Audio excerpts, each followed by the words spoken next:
शिवाजी महाराजांच्या स्वराज्याबद्दल आपण सगळेच जाणतो, पण एक विचार कधी केलाय का की महाराजांच्या तलवारी तळपण्याआधी महाराष्ट्राच्या मातीत एक वेगळीच क्रांती घडत होती.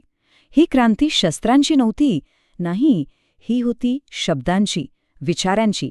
आणि या क्रांतीचे शिल्पकार होते आपले महाराष्ट्राचे महान संत. मग साहजिकच प्रश्न पडतो की स्वराज्याच्या त्या भव्य इमारतीचा पाया नक्की कोणी रचला? कोणामुळे मराठ्यांच्या मनात स्वातंत्र्याची ती ज्योत पेटली? आणि याचं उत्तर खरं तर खूपच वेगळं आहे. ही तयारी कोणत्याही राजाने किंवा सैन्याने नाही केली. ही होती एक वैचारिक क्रांती, एक अशी क्रांती जी घडवली होती महाराष्ट्राच्या संतांनी. चला तर मग आज आपण हाच पाया कसा रचला गेला तेच समजून घेऊया. तर आजच्या या भागात आपण काय काय पाहणार आहोत.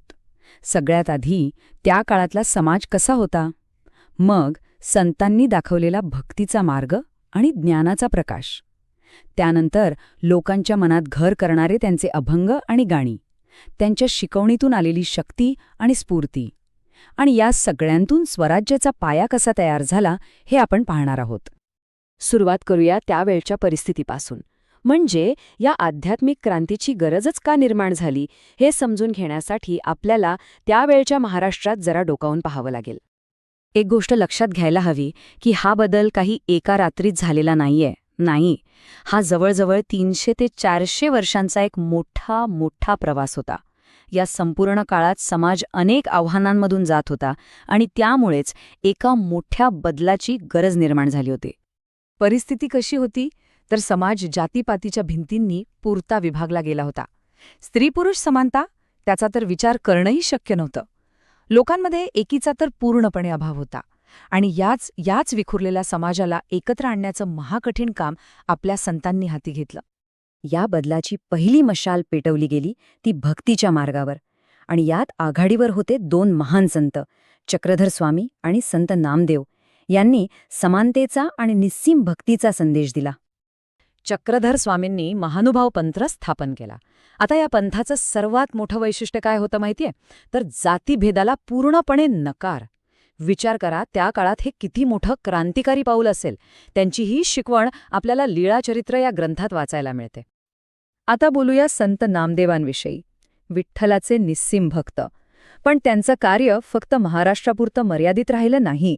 ते पंजाबपर्यंत गेले आणि तिथेही त्यांनी समानतेचा संदेश दिला.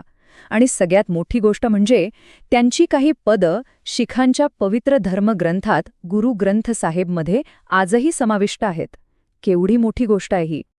भक्तीचा मार्ग तर खुला झाला होता, पण ज्ञानाचं काय?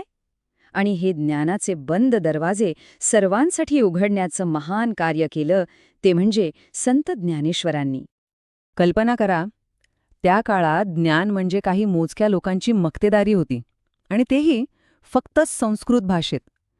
सर्वसामान्य माणसाला तिथपर्यंत पोचण्याची परवानगीच नव्हती जणू. ज्ञानेश्वरांनी हीच ज्ञानाची भिंत तोडली. आपेगावच्या ज्ञानेश्वरांनी जे केलं ते खरंच एक क्रांती होती. त्यांनी श्रीमद भगवद्गीतेसारखा गहन ग्रंथ, जो तोपर्यंत फक्त संस्कृतमध्ये होता, तो आपल्या सर्वसामान्यांच्या मराठी भाषेत आणला, ज्ञानेश्वरी नावाने. म्हणजे ज्ञानाची गंगाच त्यांनी थेट घराघरात पोचवली. बंधुभावाची शिकवण देत त्यांनी अगदी तरुण वयात आळंदी येथे जिवंत समाधी घेतली. चला या महान कार्यांवर एकदा पटकन नजर टाकूया. चक्रधर स्वामींचा लीळाचरित्र, संत ज्ञानेश्वरांची ज्ञानेश्वरी, संत तुकारामांची गाथा आणि समर्थ रामदासांचा दासबोध. एक गोष्ट लक्षात घ्या, हे केवळ ग्रंथ नाहीत, हे महाराष्ट्राच्या वैचारिक जडणघडणीचे आधारस्तंभ आहेत. प्रत्येक ग्रंथाने समाजाला एक नवी दिशा दिली, जगण्याचा एक नवा दृष्टिकोन दिला. आता वळूया एका अशा संताकडे जे खऱ्या अर्थाने लोकांचे संत म्हणून ओळखले जातात, संत तुकाराम. त्यांची शिकवण होती करुणेची, दयेची आणि शांतीची. पुण्याजवळच्या देहू गावचे संत तुकाराम. त्यांच्याबद्दलची एक गोष्ट तर सगळ्यांनाच माहितीये. त्यांनी आपल्या वाटणीला आलेली सावकारीची कागदपत्र, ती कर्जखाती सरळ इंद्राणी नदीच्या डोहात बुडवली आणि अनेक गरीब कुटुंबांना कर्जमुक्त केलं. ह्या एका कृतीतूनच त्यांची दया आणि करुणा किती मोठी होती हे दिसतं. त्यांचे अभंग म्हणजे तुकाराम गाथा आजही महाराष्ट्राच्या घराघरात गायले जातात. आत्तापर्यंत आपण भक्ती, समानता, करुणा याबद्दल बोललो, पण आता आपण एका अशा संतांबद्दल बोलणार आहोत ज्यांनी यासोबतच एका वेगळ्या गोष्टीवर जोर दिला. ते होते समर्थ रामदास. त्यांनी आध्यात्मिक भक्तीसोबतच शारीरिक आणि संघटनात्मक शक्तीचं महत्त्व पटवून दिलं. त्यांची घोषणाच बघा, जय जय रघुवीर समर्थ. ही फक्त एक घोषणा नव्हती, नाही, ही होती शक्ती आणि एकतेची गर्जना. समर्थांनी लोकांना शक्तीची म्हणजेच बळाची उपासना करायला शिकवलं. म्हणजे इथे आपल्याला प्रबोधनाचे दोन प्रवाह दिसतात आणि हे दोन्ही एकमेकांना पूरक होते. बघा, एकीकडे नामदेव, तुकारामांसारख्या संतांनी भक्ती आणि करुणेतून लोकांचा आंतरिक चारित्र्य घडवलं, तर दुसरीकडे समर्थ रामदासांनी शक्ती आणि संघटनेतून समाजाला अन्यायाविरुद्ध लढण्यासाठी बाहेरून तयार केलं. त्यांनी लोकांना मार्गदर्शन करण्यासाठी दासबोध आणि मनाचे श्लोक लिहिले. शक्तीची उपासना वाढावी म्हणून ठिकठिकाणी हनुमानाची मंदिरे उभारली. कारण हनुमान हे बळाचं, शक्तीचं प्रतीक आहेत. आणि सगळ्यात महत्त्वाचं, त्यांनी संघटनेवर म्हणजे एकत्र येण्यावर भर दिला आणि अन्यायाचा प्रतिकार करण्याची प्रेरणा दिली. तर आपण वेगवेगळ्या संतांबद्दल आणि त्यांच्या कार्याबद्दल पाहिलं. आता या सगळ्याला एकत्र जोडून पाहूया की या महान संत कार्याचा महाराष्ट्राच्या भविष्यावर आणि विशेषतः स्वराज्याच्या स्थापनेवर नेमका काय परिणाम झाला.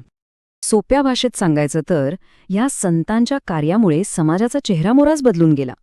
त्यांनी समानतेचा विचार रुजवला, लोकांमध्ये सेवाभाव जागवला आणि सगळ्यात महत्त्वाचं म्हणजे त्यांच्यात आत्मविश्वास आणि आत्मसन्मान निर्माण केला. या सगळ्यांतूनच एकीची भावना वाढली आणि एक मोठी लोकजागृती झाली. ह्याच लोकजागृतीमुळे समाज एका मोठ्या ध्येयासाठी तयार झाला. आणि हीच गोष्ट सगळ्यात महत्त्वाची आहे. संतांनी केलेल्या या सामाजिक आणि आध्यात्मिक कामामुळेच लोकांच्या मनात स्वराज्याची म्हणजे आपल्या स्वतःच्या राज्याची कल्पना रुजण्यासाठी एक सुपीक जमीन तयार झाली. त्यांनी ती जमीन नांगरून तयार ठेवली होती, ज्यावर पुढे जाऊन शिवाजी महाराजांनी स्वराज्याचं बीज पेरलं. आणि शेवटी हाच एक प्रश्न उरतो जो विचार करायला लावतो की ह्या महान संतांनी केलेल्या लोकजागृतीशिवाय, त्यांनी दिलेल्या आत्मविश्वासाशिवाय आणि त्यांनी निर्माण केलेल्या एकतेच्या भावनेशिवाय स्वराज्याची ती भव्य इमारत उभी राहू शकली असती का, यावर नक्कीच विचार व्हायला हवा.